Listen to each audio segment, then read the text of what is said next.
बिस्मिल्लाहिर्रहमानिर्रहीम जी। अस्सलाम वालेकुम। शहजाद हाशमी है। उम्मीद आप सब लोग खैरियत से होंगे। लेक्चर नंबर 3 बैच 24 में वेलकम है आप सब लोगों को। आज का जी हमारा टॉपिक है रिज्यूमे या सीवी राइटिंग। ठीक है, किस तरीके से आप एक अच्छा रिज्यूमे, एक अच्छा सीवी लिख के एक जॉब विन कर सकते हैं। उसके क्या एसेंशियल्स होते हैं, कौन सी इंपॉर्टेंट चीज़ें होती हैं, कौन कौन सी टाइप्स होती हैं, वो आज हम डिस्कस करेंगे। इनके फॉर्मेट्स को डिस्कस करेंगे। फिर एक प्रैक्टिकल रिज्यूम बनाने की आपको एक वेबसाइट बताऊंगा, वहाँ से आप रिज्यूम बना के सबमिट करेंगे। ठीक हो गया। और उसके अलावा ये कि किस तरीके से आप प्रैक्टिस करके एज अ फ्रीलांसर अपने क्लाइंट के लिए रिज्यूम लिख के अर्निंग कर सकते हैं। अगर हम सिर्फ fiverr.com ही देख लें, सिर्फ एक प्लेटफॉर्म, फ्रीलांसिंग के 101 प्लेटफॉर्म है, याद रहे 101 प्लेटफॉर्म, 101 प्लेटफॉर्म है जहाँ पे रिज्यूम राइटिंग या सीवी राइटिंग या फ्रीलांसिंग का काम मिलता है। तो ये देख लें 7,708 सर्विसेज अवेलेबल हैं। जो लोग कवर लेटर जो हम पढ़ चुके हैं पहले, इसमें cover letter design, CV, resume, मुख्तलिफ किस्म की स्किल्स को ऑनलाइन बेच रहे हैं। ठीक है, अगर हम इसमें सिर्फ लोकल सेलर्स देख लेते हैं, क्योंकि हम पाकिस्तान में हैं तो हम यहाँ पे देख लेते हैं। तो लोकल हमारे पास 2,892 2,892 अवेलेबल सर्विसेज हैं जो लोग रिज्यूमे राइटिंग की सर्विसेज ऑनलाइन सेल कर रहे हैं। और 2,000, 3,000, 6,000, 7,000, 800 रुपये मुख्तलिफ किस्म के मुख्तलिफ प्राइसेस में लोग अपने रिज्यूमे बनाकर बेच रहे हैं। डेफिनेटली जब आप शुरू में प्रैक्टिस करेंगे तो आपको फ्री प्लेटफॉर्म से अपना हाथ साफ करना पड़ेगा। फिर आहिस्ता आहिस्ता जो है आप लोग पेड प्लेटफॉर्म्स की तरफ जाएंगे जब आपका काम रनिंग में आ जाएगा। अच्छा, आज की जो हमारी वर्कशॉप है ऑनलाइन, इसमें हम देखते हैं कि सबसे पहले हम देखेंगे कि सीवी क्या होती है। अक्सर आप लोग रेज्यूमे का वर्ड कम यूज़ करते हैं, सीवी का वर्ड यूज़ करते हैं। ये एक लैटिन वर्ड है, इसका मीनिंग होता है करिकुलम विटाए। ठीक है, इसका मतलब होता है कोर्स ऑफ लाइफ। आपने एक पढ़ने वाले को अपना कोर्स ऑफ लाइफ बताना है, जिसमें आपने अपना एक्सपीरियंस, अपनी स्किल्स और अपनी एजुकेशन और अपनी एक शॉर्ट सी personal introduction, depends upon format, वो आप बताएंगे। और ये ऐसा डॉक्यूमेंट होता है जो आपके प्रोफेशनल और एकेडमिक हिस्ट्री को हाईलाइट करता है।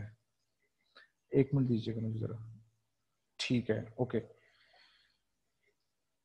अब हम आज की इस क्लास में हम क्या क्या चीजें कवर करने जा रहे हैं। 3 चीजें हैं कि what are the part of resume, what are the types of resume, what should be on resume. 3 चीजें हमने आज डिस्कस करनी है रिज्यूम के पॉइंट ऑफ व्यू से। सबसे पहले हम इसको थ्योरेटिकली देखेंगे, फिर हम इसको प्रैक्टिकली आज इसकी थोड़ी सी प्रैक्टिस भी करके मैं आपको दिखाऊंगा।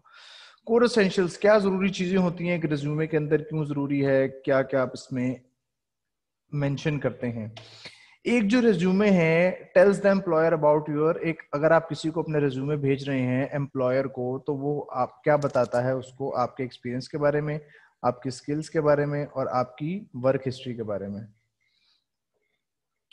और इसके अलावा आप अपने रिज्यूम को किन चीजों को हाईलाइट करने के लिए यूज करते हैं, किन किन चीजों को आपका रिज्यूम हाईलाइट करता है कि आप एक गुड वर्कर हैं, आप इस पोजीशन के लिए क्वालिफाइड हैं। Qualified not in terms of education, qualified in terms of skills, experience. और bring desirable skill to the job. और आपका रिज्यूम ये बताता है आपके एम्प्लॉयर को या रीडर को कि उसकी कंपनी में उस जॉब के लिए उसकी डिमांडिंग, उसकी स्किल्स, जो स्किल्स उसके लिए जो वो डिजायर कर रहा है, जिन स्किल्स की वो ख्वाहिश कर रहा है, वो स्किल्स मैं लेकर आऊंगा आपकी कंपनी में, और मैं गुड वर्कर हूँ, क्वालिफाइड हूँ फॉर दिस पोजीशन। ये एक एक जब रिज्यूम बनाते हुए ये चीजें आपने अपने माइंड में रखनी है। इसमें हम कुछ पोर्शंस लिखते हैं। हेडर पोर्शंस हमारा होता है, ये हम फॉर्मेटिंग पे जा रहे हैं रिज्यूम की फॉर्मेटिंग में जो हेडर पोर्शन होता है, हेडर में आप अपना नेम, एड्रेस, फोन नंबर और ईमेल लिखते हैं। डिपेंड कर रहा होता है कि आप किस टाइप का रिज्यूम बना रहे हैं, वो भी हम आगे देखते हैं। प्रोफेशनल ऑब्जेक्टिव ऑप्शनल होता है, लेकिन मैं आप लोगों से कहूंगा कि आप इसको कंपलसरी रखेंगे। आपने लाजमी अपना प्रोफेशनल ऑब्जेक्टिव लिखना है। ये क्या होता है प्रोफेशनल ऑब्जेक्टिव? एक ऐसा फ्रेज या ऐसा सेंटेंस जो हाईलाइट करता है आपकी इंटेंशंस और आपकी अकम्पलिशमेंट को। फॉर एग्जांपल हम देख लेते हैं प्रोफेशनल ऑब्जेक्टिव सैंपल्स देख लेते हैं। प्रोफेशनल आपने गूगल से हेल्प लेनी है और उसको अपने रीराइट करना है। Professional objective examples for web content writer. एक वेब कंटेंट राइटर के क्या प्रोफेशनल ऑब्जेक्टिव्स हो सकते हैं?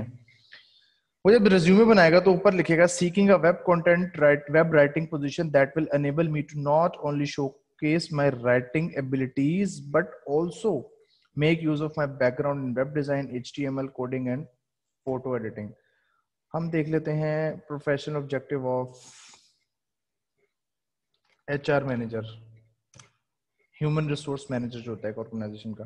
To secure a challenging position in reputable organization, to expand my learning knowledge skills, secure a responsible career opportunity, to fulfil fully utilise my training. ये देखिए उसका एक ऑब्जेक्टिव है प्रोफेशनल की, वो प्रोफेशनली वो क्या करना चाहता है according to his her skills और उसकी जॉब या उसकी एजुकेशन को लेकर। ओके जी, इसके बाद हम इसमें देखते हैं क्वालिफिकेशन समरी। डेफिनेटली वाजे है कि आपकी क्वालिफिकेशन की समरी या आपकी एजुकेशन क्या है। आप मास्टर्स हैं, आप ग्रेजुएट हैं, आप एमफिल हैं, आपके एक्सपीरियंसेस आते हैं और आपके रेफरेंसेस आते हैं। रेफरेंसेस में आपने या तो अगर आप रेफरेंसेस लिख का पोर्शन लिख रहे हैं तो आप उसमें लिखेंगे reference will be provided on demand, बिल्कुल भी नहीं। अगर तो आप रेफरेंसेस का कॉलम यूज कर रहे हैं तो वहां पे आप अपने 2 प्रोफेशनल रेफरेंसेस लिखेंगे। और याद रहे रेफरेंसेस जो है वो आप ब्लड ग्रुप, ब्लड रिलेशंस के अलावा जो लोग होते हैं उनके रेफरेंसेस लिखते हैं। अदरवाइज आप इस पोर्शन को स्किप कर देंगे। अगर आप लिखेंगे तो किसी प्रोफेशनल रेफरेंस का नेम, कॉन्टैक्ट, ईमेल आप मेंशन कर सकते हैं इसमें। टाइप्स ऑफ रिज्यूम कौन कौन सी होती है? Chronological resume, functional resume, combination resume, targeted resume. हम क्या करते हैं, हम एक ही रिज्यूम बनाते हैं, हर जगह वही फेंकी जा रहे होते हैं, हर जगह वही डाल रहे हैं बगैर जॉब को पढ़े, बगैर उसको आइडेंटिफाई किए, बगैर उसकी रिक्वायरमेंट को अपने आप को देखते हुए हम वो एक ही रिज्यूम बनाते हैं, हर जगह पे वही पुट कर देते हैं, जिसकी वजह से नाकामी का सामना होता है। या अगर क्लाइंट ने आपसे कहा कि जी उसको एक रेज्यूम बनाना है, जब आप उससे सारी चीजें पूछेंगे ही नहीं कि आपकी जॉब की रिक्वायरमेंट क्या है जहां आप अप्लाई कर रहे हैं, उन्हें किस तरह के लोग चाहिए, आपका एक्सपीरियंस क्या है, वो सारी चीजें जो फॉर्मेट में अभी हम देखेंगे वो सारे फॉर्मेटिंग के उस फॉर्मेट को मद्देनजर रखते हुए आप उनसे पूछेंगे कि आप मुझे इन इन चीजों के बारे में बताएं, फिर मैं बताऊंगा कि आपके लिए कौन सा रेज्यूम बनाना है, और फिर वो आप उससे पैसे चार्ज करेंगे। या अगर आप अपना बना रहे हैं तब भी आप इसी चीजों को कंसीडर करेंगे। सबसे पहले क्रोनोलॉजिकल रिज्यूम को देख लेते हैं। ये ऐसा रिज्यूम फॉर्मेट है जो सबसे ज्यादा यूज होता है, मोस्ट कॉमनली यूज फॉर्मेट। इसमें आपकी वर्क हिस्ट्री आती है तरतीब के साथ, सबसे पहले वाली वर्क हिस्ट्री, फिर उससे पहली, फिर उससे पहली, फिर उससे पहली। फॉर एग्जांपल आपने 2020 में जॉब कर रहे हैं, सबसे पहले आप वो मेंशन करेंगे। फिर उससे पहले आप 2017 में किसी और कंपनी में थे, वो मेंशन करेंगे। फिर 2015 में आप किसी और कंपनी में थे, आप पुराने की तरफ जाते जाएंगे। तो आपने इस पर फोकस करना होता है अपनी वर्क हिस्ट्री के ऊपर, जो आपका क्रोनोलॉजिकल रिज्यूम होता है। मोस्टली एम्प्लॉयर्स इसको प्रेफर्ड करते हैं क्योंकि उन्हें इससे आपकी क्विक वर्क हिस्ट्री, आपका वर्किंग एक्सपीरियंस पता चल जाता है, और ये उन लोगों के लिए सबसे ज्यादा रिकमेंडेड है, बेस्ट है, जिनके करियर में किसी किस्म का गैप नहीं होता। अगर वो 2015 से जॉब कर रहे हैं तो 15 से लेके टिल डेट वो कंसेक्टिवली जॉब कर रहे हैं, उन्होंने एक जॉब छोड़ी तो दूसरी ज्वाइन कर ली, स्विचिंग आ रही है, बीच में कोई गैप नहीं आ रहा किसी किस्म का। सेकंड टाइप है हमारे पास फंक्शनल रिज्यूम। ये आपकी स्किल्स पे पहले फोकस करता है और एक्सपीरियंस पे बाद में फोकस करता है। Focus on your skills and experience first. सबसे पहले आप अपनी स्किल्स को मेंशन करेंगे इसके अंदर, देन एक्सपीरियंस को मेंशन करेंगे। स्किल्स और एक्सपीरियंस पे फोकस करेगा, और जब आप इसको बनाने लगेंगे तो सबसे पहले आप स्किल्स का कॉलम लिखेंगे कि जी मेरे पास डिजिटल मार्केटिंग की स्किल है, मेरे पास वेब कंटेंट राइटिंग की स्किल है, मेरे पास सोशल मीडिया मार्केटिंग की स्किल है, वट एवर यू हैव।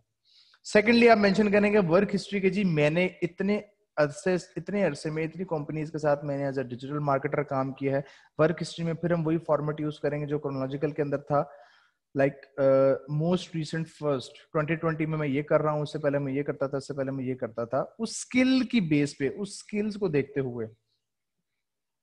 और उसके अलावा it is a most effective type of resume if you have gaps in employment. अगर आपके पास ये रेज्यूम कब सबसे ज्यादा इफेक्टिव होगा, कब सबसे ज्यादा बेस्ट होगा आपके लिए, अगर आपकी एम्प्लॉयमेंट में, आपके करियर में, आपकी जॉब्स में गैप रहा, आपने 2016 में जॉब छोड़ी और एक साल आप फारिग रहे, पर आप 2018 में आपने जॉब स्टार्ट कर दी, या आप अपने करियर के मिडल में है, यानी कि आपको 3 से 5 साल तक का आपका टेन्योर था, आपको से ज्यादा नहीं हुआ, तब आप इस फॉर्मेट को यूज करेंगे, या आप फ्रेश ग्रेजुएट हैं, रीसेंट ग्रेजुएट हैं, आपने अभी भी यूनिवर्सिटी या कॉलेज से आप पास आउट हुए और अब आप जॉब ढूंढ रहे हैं, तब आपके लिए फॉर्मेट बेस्ट है।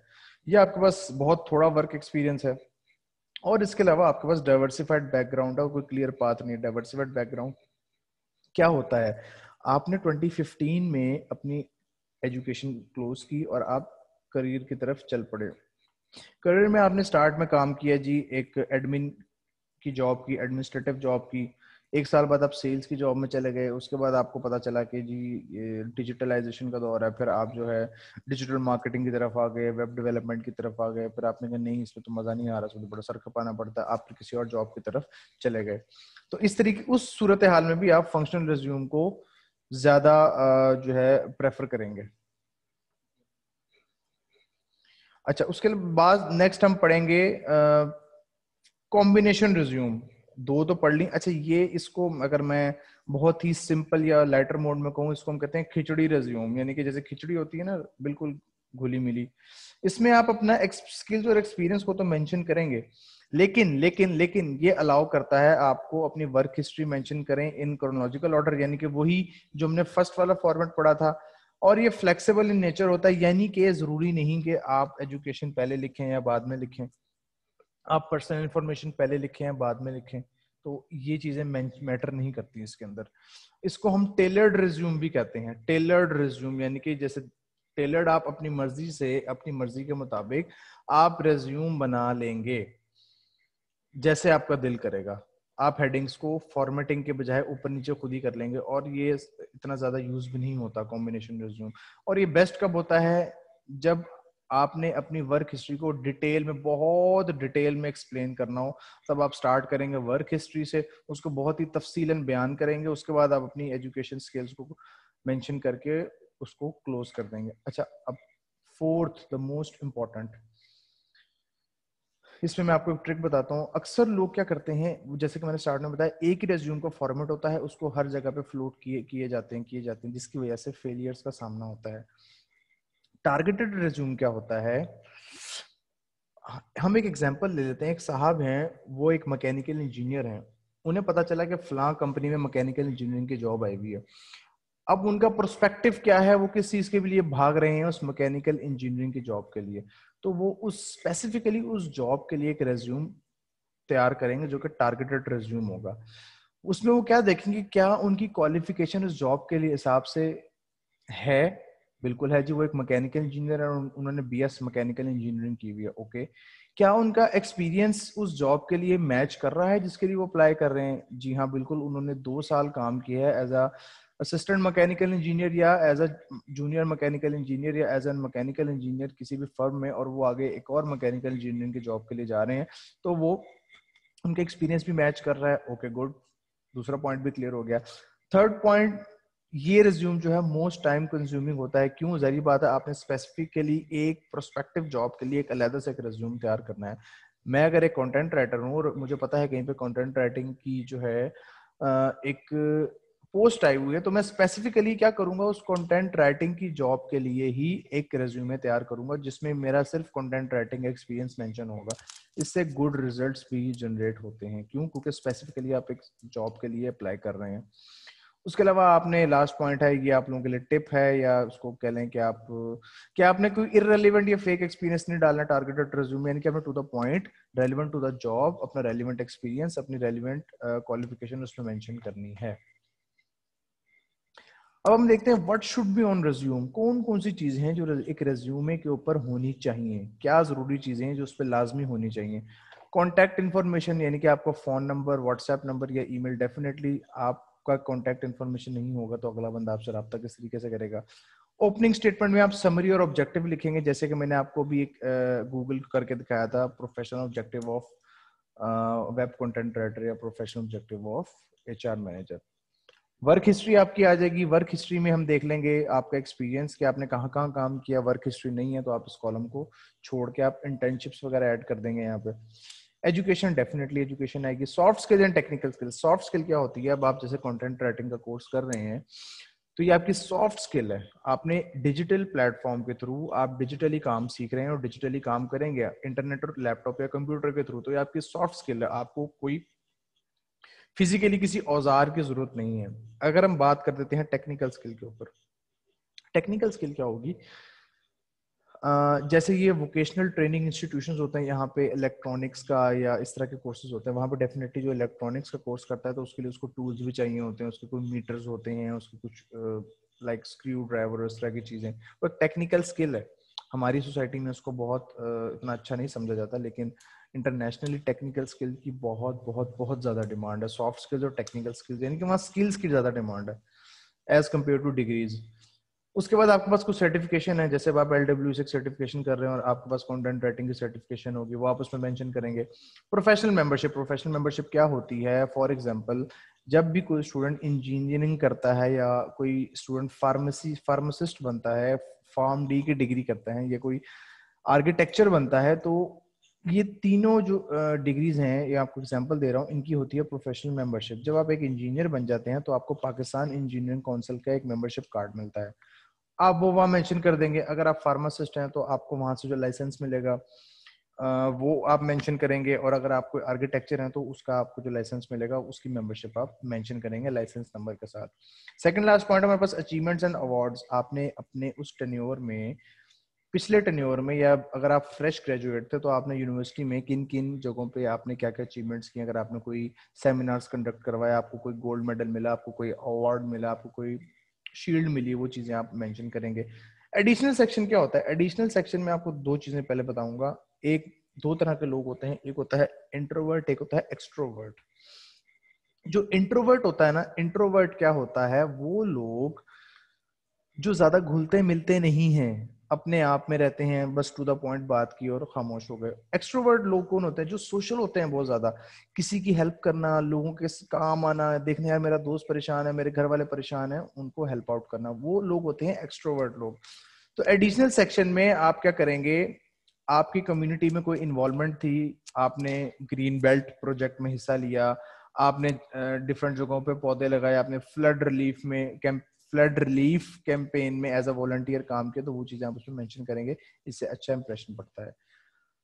टिप्स भी की अगर मैं बात करूं तो आपने अपने रिज्यूम को टू द पॉइंट रखना है। एक्सपीरियंस को थोड़ा सा आप एक्सप्लेन करेंगे बुलेट्स के अंदर। जॉब रिलेटेड कीवर्ड यूज करेंगे, अगर आप जिस जॉब के लिए आप अप्लाई कर रहे हैं उससे रिलेटेड कीवर्ड आप सर्च करेंगे, उनको आप रखेंगे।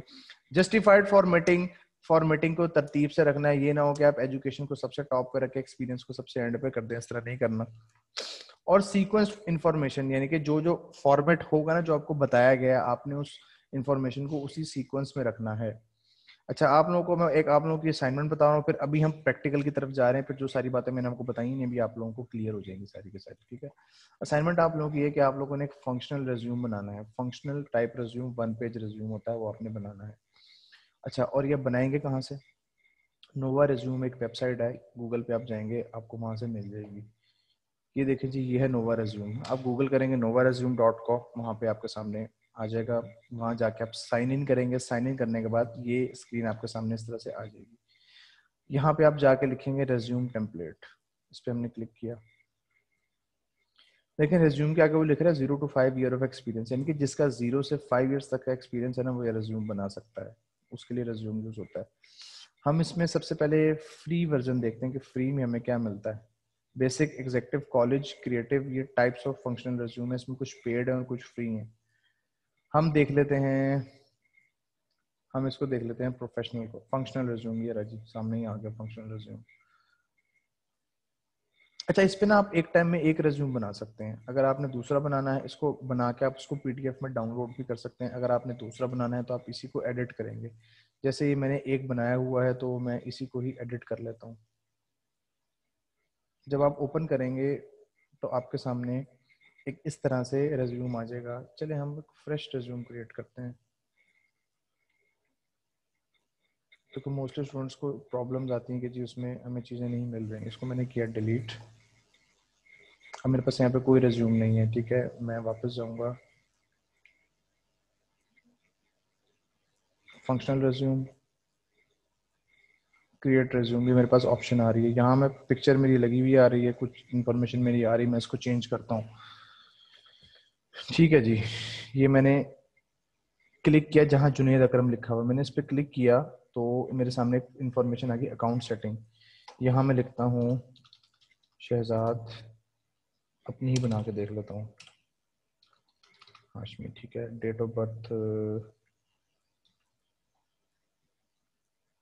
कुछ भी लिख देते हैं यहाँ पे, ठीक है।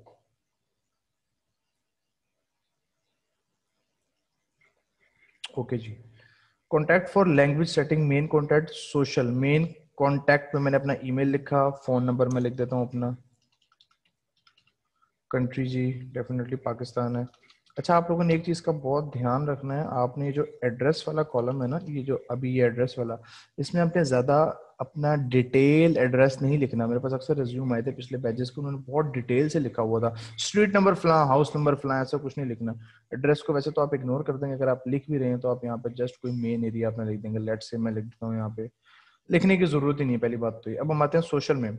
सोशल में वेबसाइट अगर आपकी कोई है, आपका ट्विटर का कोई अकाउंट है वो आप लिख देंगे, स्काइप का है, लेट्स से मैं कोई भी लिख देता हूँ यहाँ पे,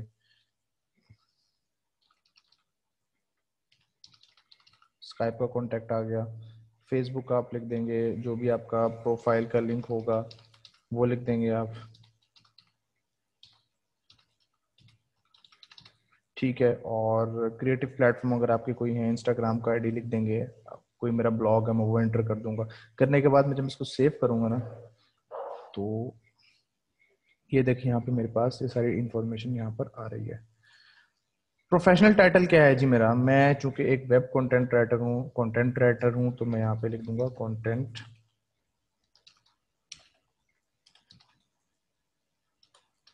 राइटर। कंटेंट का सी बड़ा, राइटर का डब्ल्यू बड़ा, ध्यान रहे। Short and engaging pitch about yourself, अपने बारे में एक एंगेजिंग पिच लिखें कि आप एक कंटेंट राइटर है तो आप क्या बता सकते हैं अपने बारे में।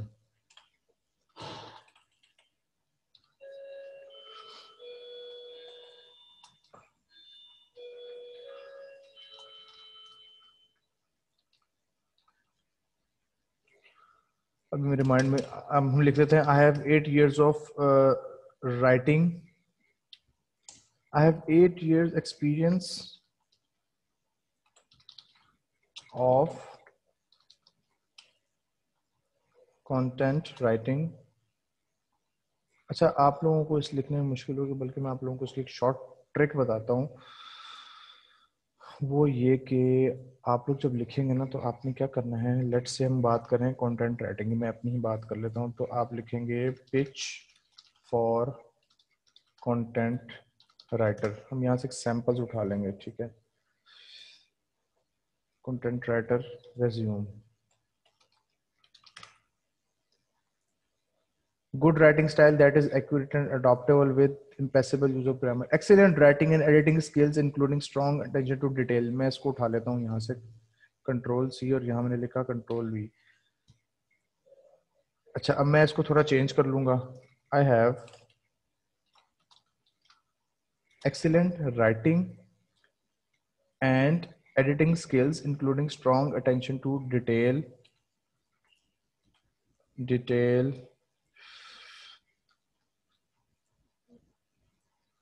targeted audience। Beside this, I'm working as an academic writer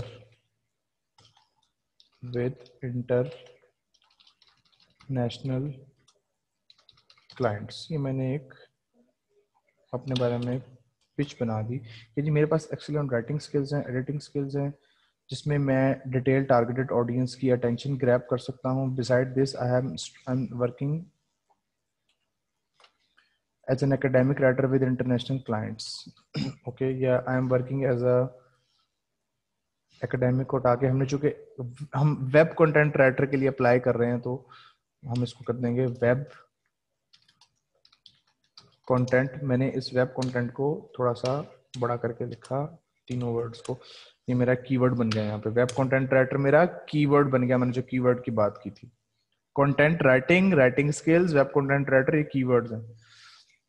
होता क्या है, जब आप अप्लाई करते हैं ना, तो जिस जिस प्लेटफॉर्म पे आपने अप्लाई किया है ना, वो उनके पास फिल्टर्स लगे होते हैं। उनकी जो जो डिमांड्स होती है ना, कितना एक्सपीरियंस चाहिए, किस सिटी का बंदा चाहिए, किस एज का बंदा चाहिए, आपने जो जो चीजें लिखी हुई होती है ना वहाँ पे, वो फिल्टर्स लगाते हैं। वो फिल्टर लगाते हैं तो उनके पास 1,000 सीवी में से 50 सीवी काम की निकलती है, जो उनके रेलिवेंट सिटीज हैं, जो उन्होंने डिमांड की हैं, जो उनके रेलिवेंट एज ग्रुप के हैं, जो रेलिवेंट डिग्री के हैं, वो सारी चीजें वहां पे मेंशन होती है। अब हम आते हैं टाइटल पोजीशन में।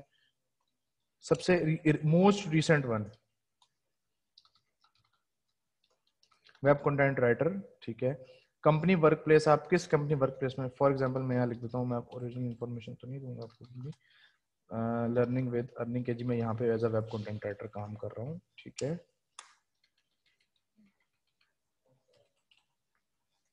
ओके, अच्छा यहाँ पे ये आ गया। अब मंथ, किस मंथ में मैंने ज्वाइन किया, फॉर एग्जांपल जो मैंने ज्वाइन किया था इनको जैन जैन 2019 में, और मंथ था जी प्रेजेंट। अच्छा ये मंथ और ये ईयर हम यहाँ तब लिखेंगे जब हम क्लोज कर चुके होंगे उस एक्सपीरियंस को। अब चूंकि प्रेजेंट है तो मैं प्रेजेंट लिखूंगा। मोस्ट रिसेंट है, सिटी कंट्री ऑप्शनल है, लिख देंगे तो बेहतर है। कंपनी डिस्क्रिप्शन, कंपनी क्या काम करती है, कंपनी जी ऑनलाइन स्किल्स प्रोवाइडर है, ठीक है, ऑनलाइन स्किल्स प्रोवाइड करती है, online educational skills provider. Achievement task, आपकी क्या क्या अचीवमेंट्स हैं, क्या क्या टास्क हैं। अच्छा कोशिश कीजिए खुद लिखें, नहीं लिखा जाता तो उसका भी आपको एक उसके चीटिंग करने का तरीका बताता हूँ। अच्छा अब हमने लिखनी है अचीवमेंट्स एंड टास्क, ठीक है। हम लिखेंगे achievements and task related to, ये बिल्कुल कॉपी पेस्ट नहीं करना, जो कॉपी पेस्ट करते हैं ना उनको मैं ग्रुप में ही मेंशन करता हूँ, ये बात याद रखिएगा। Achievement and task related to web content writer, ये आ गया जी। अब वो आपको एग्जांपल्स देगा कि वेब कंटेंट राइटिंग की कौन कौन सी अचीवमेंट्स एंड टास्क होते हैं। इसको हम फॉर रिज्यूम कर लेते हैं।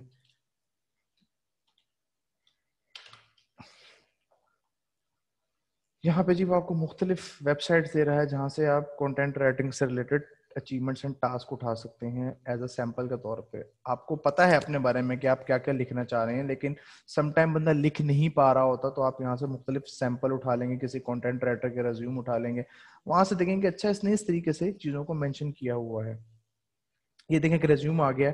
सीनियर कंटेंट राइटर, इसने बताया जी assist content manager with training and mentoring, assistant content specialist with writing techniques and CMT audience guideline to self manage drive initiative and execute task to complete.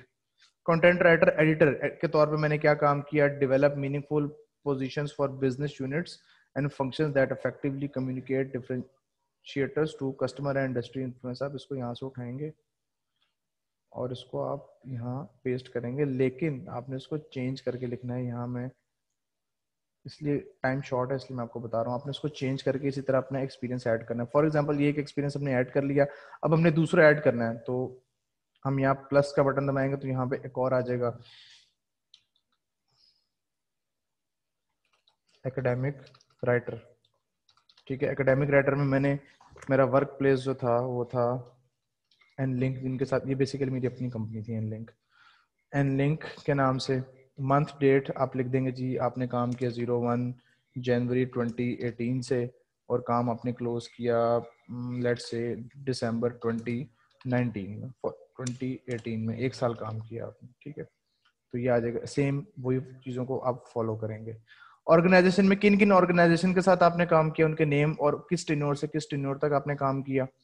Certification आपके पास कौन कौन सी हैं आपके पास जी, मैं अगर अपनी बात करूं डिजिटल मार्केटिंग की सर्टिफिकेशन है, ठीक है। नेक्स्ट उसकी डिटेल ऐड करेंगे कब से कब तक किया, ठीक है। एसईओ उसकी डिटेल आप एंटर करेंगे कब से कब तक किया। अच्छा उसके अलावा आप एंटर कर देंगे यहाँ पे फॉर एग्जांपल और फ्रीलांसिंग, ठीक है। इस सर्टिफिकेशन को आप ऐड करेंगे। इसी तरीके से अचीवमेंट्स आपकी क्या क्या अचीवमेंट थी, टॉप टॉप परफॉर्मर इन 2018, अचीवमेंट्स में आप लिख देंगे receive top performing award in MCB. मैं पहले एमसीबी में जॉब भी करता था, बैंक में, बैंकिंग सेक्टर में ना 3 साल काम किया एज अ सेल्स डिपार्टमेंट में, तो वो आप लिख देंगे। मजीद उसमें डेट और मंथ लिखेंगे, फिर एक और मेंशन कर देंगे, अचीव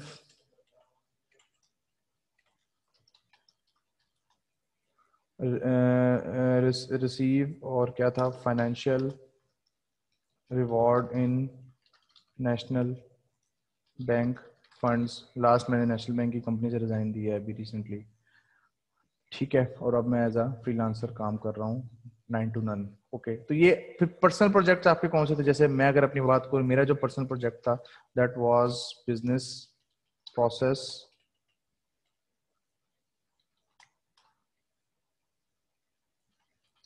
इंजीनियरिंग, एक ये मेरा प्रोजेक्ट था, ठीक है। फिर एक मेरा प्रोजेक्ट था बैंक अल हबीब के ऊपर था, एक मेरा प्रोजेक्ट था पेप्सी पर था, एक मेरा प्रोजेक्ट था क्या कहते हैं ऑर्गेनाइजेशनल बिहेवियर पर। सारे थ्योरेटिकल प्रोजेक्ट थे, कंटेंट राइटिंग का शुरू से ही जो ना दिमाग में एक छुपी हुई हैं चीजें। अच्छा, एजुकेशन में फिर आप अपनी, अच्छा एजुकेशन में मोस्ट रिकमेंडेड ये है कि आप अपनी फाइनल डिग्री को लिख देंगे, ठीक है। लेट से आप लिख देंगे जी एमफिल इन पब्लिक एडमिनिस्ट्रेशन, ठीक है, तो आप इसको यहाँ से लिख देंगे। ये आपको इसको सारे को करने के बाद लैंग्वेजेस स्किल्स अपनी ऐड करेंगे। क्या कुछ राइटिंग स्किल्स हैं आपके पास, सोशल मीडिया मार्केटिंग की स्किल्स हैं आपके पास, एकेडमिक स्किल्स हैं आपके पास, कम्युनिकेशन स्किल्स हैं, स्किल्स ऐड करेंगे, लैंग्वेजेस ऐड करेंगे, अपने इंटरेस्ट में आपको ट्रैवलिंग का शौक है, आपको गेमिंग का शौक है, ठीक है। ये करने के बाद जब आप उसको डाउनलोड पे जाएंगे ना, तो यहाँ से आपकी पीडीएफ फाइल डाउनलोड हो जाएगी। उम्मीद करता हूँ मैं डाउनलोड हो जाएगी। डाउनलोड होने के बाद ये टाइम लग रहा है, नेट का बहुत ज़्यादा इशू है। अच्छा, मैं देखता हूँ को फॉर्मेट पड़ा होगा मेरे पास डाउनलोडिंग के हवाले से, तो मैं आप लोगों को दिखा सकूँ कि किस तरीके से ये, नहीं यहाँ पे नहीं है।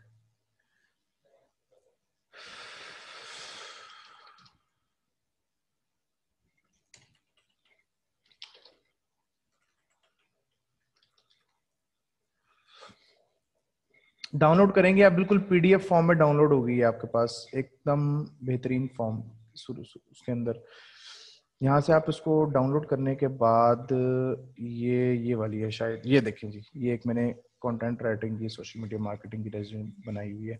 ये इस तरीके से आपके पास डाउनलोड हो जाएगी। अच्छा, इसमें एक और चीज़ आपको बताता जाऊँ, जब आप इसको प्रिपेयर करेंगे तो आपने क्या करना है, आपके पास ऑप्शन जाएंगे यहाँ पे थीम्स की, आप जिस पे स्टार लगा हुआ होगा आपने उसको इग्नोर करना है। ये जो फॉन्ट्स है ना, ये जो स्टार वाले हैं ये पेड हैं, तो आपने फ्री पे जाना है। जैसे मैंने इसको रेलवे किया, यूबंटू किया, रोबोटो किया, चेंज हो रहा है। थीम में भी ये आपके पास कलर्स नजर आ रहे हैं, ये रेड हो गया, ये आपका ग्रीन थीम बन गई आपकी, या ब्लू थीम बना लें, लेकिन ब्लू हो गया बैकग्राउंड, ये बैकग्राउंड यहाँ से और चेंज हो गया, तो इसको चेंज कर सकते हैं आप यहाँ से।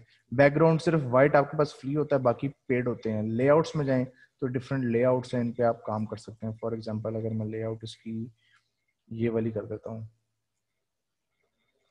तो लेआउट इसकी चेंज हो जाएगी। यहाँ से इसको कर देता हूँ, ये लेआउट इसकी यहाँ से चेंज हो गई है।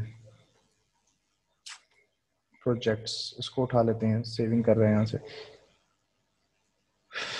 पर्सनल प्रोजेक्ट्स पहले आ गए, ऑर्गेनाइजेशन बाद में आ गई, अचीवमेंट्स नीचे आ गई, सर्टिफिकेट्स और एजुकेशन वहीं पे, सर्टिफिकेट्स नीचे आ गई। थोड़ा सा इसमें 19-20 का फर्क आ जाता है। वो जो आप कलर स्कीम पूरी तैयार करेंगे ना इसकी, तो आप खुद से इसको आइडेंटिफाई करेंगे कौन सा खूबसूरत लग रहा है, और आपने एक अच्छी सी प्यारी सी रिज्यूमे जो है वो सबमिट करवानी है। इसको मैंने ब्लैक कर दिया है यहाँ से, स्टार वाले पे नहीं जाना, वो पेड होगा, ठीक है। ये था जी आज का आप लोगों का रेज्यूमे, आप लोगों ने फंक्शनल रेज्यूम सबमिट करवाना है। और प्लीज जिसका असाइनमेंट चेक नहीं हुई, पेशेंस रखें, क्योंकि अभी प्रीवियस बैचेस की भी बहुत सारी असाइनमेंट्स रहती हैं, तो सारी की सारी सबमिट आप लोगों की चेक हो रही हैं, हो जाएंगी, ठीक है। और अब आप लोगों के पास टोटल 3 मिनट है सवाल करने के लिए, क्योंकि टाइम आउट होने वाला है, अगली क्लास स्टार्ट होनी है। सूफी मुनी पर्सनल प्रोजेक्ट ये होता है कि आपने ड्यूरिंग एजुकेशन या ड्यूरिंग जॉब आपने क्या अचीवमेंट्स, कौन से प्रोजेक्ट किए। जैसे मैं यूनिवर्सिटी में था तो मैंने एक प्रोजेक्ट किया था बैंक अल हबीब के ह्यूमन रिसोर्स डिपार्टमेंट के ऊपर, कि बैंक अल हबीब का हायरिंग का प्रोसीजर क्या है, वो किस तरीके से सीवीज को कलेक्ट करते हैं, किस तरह से फिल्टर करते हैं, किस तरीके से वो जो है अपने एम्प्लॉयज को बेनिफिट्स देते हैं, उनका सैलरी स्ट्रक्चर क्या होता है, वो ग्रेड्स कौन कौन से होते हैं। ये मेरा प्रोजेक्ट था पूरा का पूरा। मेरे पास उम्मीद है पड़ा होगा, मैं आप लोगों को दिखाता हूँ। और ग्रामर का भी मैं भी बताता हूँ, मैं अपनी स्क्रीन शेयर करता हूँ, जाते जाते बताता जाऊँ आपको। ये भी 1 मिनट दीजिएगा मुझे प्लीज।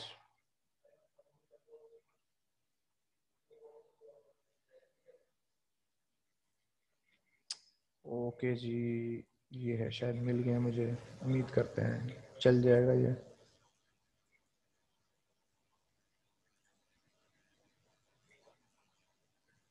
ओके जी, ये मैं अभी आप लोगों के सामने स्क्रीन शेयर कर रहा हूँ। ये बेसिकली यूनिवर्सिटी का प्रोजेक्ट था, लेकिन मैंने बड़ी मेहनत की थी इसके ऊपर। मोस्टली लोग यूनिवर्सिटीज़ में मेहनत नहीं करते, लेकिन मुझे शुरू से राइटिंग का एक शौक था इन चीज़ों के अंदर, तो ये मैं आप लोगों को भी स्क्रीन शेयर कर रहा हूँ अपनी।